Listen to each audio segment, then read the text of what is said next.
On August 5th, 2026, something man-made struck the moon. Not a deliberate experiment, not a controlled impact. A 4-ton piece of discarded SpaceX rocket hardware that had been drifting through cislunar space for more than a year. Its fate sealed months ago by the combined influence of gravity and solar pressure. The impact itself lasted a fraction of a second. What it left behind told scientists more than they expected.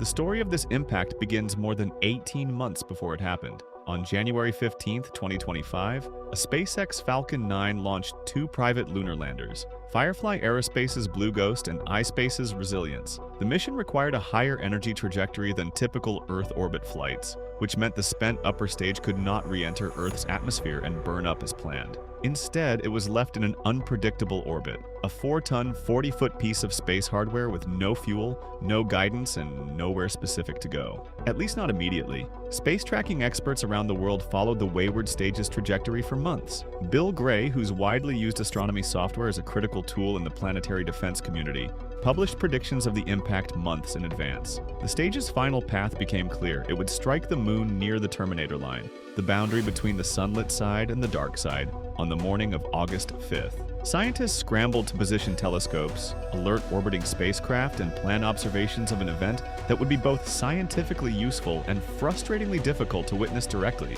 Among the instruments trained on the moon that morning was ESO's Very Large Telescope in Chile's Atacama Desert. Astronomers from Boston University's Center for Space Physics, led by Carl Schmidt, were specifically watching for changes in the lunar sky, the thin and normally barely detectable exosphere that surrounds the moon. They were hoping that the impact, however brief, would produce a detectable chemical signal in the material thrown upward from the lunar surface. What they recorded exceeded what many observers had anticipated. In the days following the impact, orbital assets began preparing to image the site. NASA's Lunar Reconnaissance Orbiter and South Korea's Pathfinder Lunar Orbiter were both scheduled to pass over the impact region and capture before and after imagery.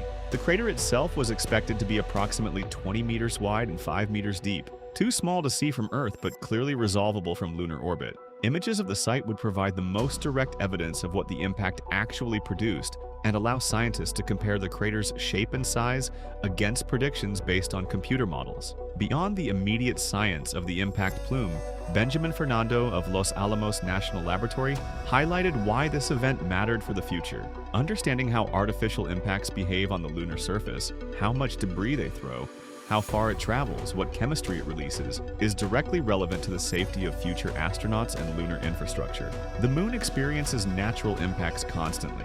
As NASA, other space agencies, and private companies all move toward establishing a sustained human presence on the lunar surface. Knowing the hazard profile of artificial debris impacts is not an academic question. It is an engineering requirement. The accidental impact of a spent Falcon 9 upper stage was not the first time human hardware has struck the moon unintentionally, and it will almost certainly not be the last. As the pace of lunar exploration accelerates, the question of how to responsibly dispose of hardware that cannot make it back to Earth, rather than leaving it to find its own way to a planetary surface, is becoming increasingly urgent. This impact, for all its accidental nature, produced real science. The spectral detection of sodium and lithium in the plume was a demonstration that even unplanned events can yield data. For Spaceverse, I'm your host. Stay curious, and we'll see you in the next one.